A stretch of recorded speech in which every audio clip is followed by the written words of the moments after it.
From IBMTV, International Broadcast Media, this is your report from Washington. There are 42 days left until the presidential election. Last week, we turned our focus in these final days of the election to the nation's courts. We did not know then what we know now. The passing on Friday of Supreme Court Justice Ruth Bader Ginsburg has ushered in a seismic shift cutting across all aspects of American society. Trump is rushing to nominate a conservative. Senate Majority Leader Mitch McConnell has vowed to confirm the person. Joe Biden attacked Trump and leading Senate Republicans for trying to rush a replacement as pressure mounted on senators. Of particular importance, the Supreme Court will hear a Republican-led case seeking to throw out the Affordable Care Act the very week after the election. Separately, dozens of lawsuits over voting matters from around the nation are heading to the Supreme Court and could lead to the Supreme Court once again deciding the presidential election with only 8 justices. Separately, Democrats raised more than $91 million by 9 p.m. on Saturday after the news of Ginsburg's death.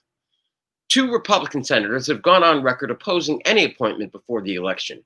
It takes 4 GOP senators breaking ranks to keep Trump's nominee off the court. Joe Biden plans to campaign today in Wisconsin, his second visit to the battleground state this month. Trump campaign has no official announcements about his campaign activities today. Now we pivot.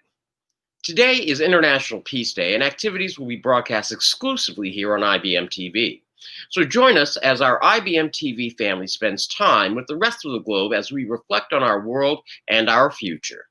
Originally proposed by Woodrow Wilson as the League of Nations, the United Nations followed World War II's devastation to save succeeding generations from the scourge of conflict. The UN Charter was signed in San Francisco on June 26, 1945, by delegates from about 50 countries. One interesting footnote is that it was covered by a young reporter named John F. Kennedy before his father stepped in and changed his career.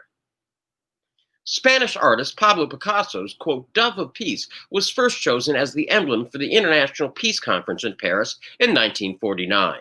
According to PabloPicasso.org, quote, it was a traditional realistic picture of a pigeon which had been given to him by his great friend and rival artist, the French artist Henri Matisse. Picasso later developed this image into a simple graphic line drawing that is one of the world's most recognizable symbols of peace today. The UN officially marks its 75th anniversary at an inflection point in history, navigating a polarized world as it faces a pandemic, regional conflicts, a shrinking economy, and growing inequality. Secretary General Antonio Guterres, looking back on the UN's history in an AP interview in June, said, quote, its biggest accomplishment so far is the long period during which the most powerful nations didn't go to war and nuclear conflict was avoided. Its biggest failure, he said, was its inability to prevent medium and small conflicts. In other news, there has been no movement on either a continuing resolution to fund the government or a COVID relief package to fund the American people. The latest reports are that the funding discussions have become complicated over farm subsidies. Finally, the current COVID death toll from Johns Hopkins University is over 199,512 American souls lost and 960,992 global souls lost with no end in sight. That is your report for this day, September 21st, 2020, from IBM TV, International Broadcast Media, smart television for a smarter global community, from dictatorships to democracies around the world. Good morning, good afternoon, and good night. I'm Bill Trezevant.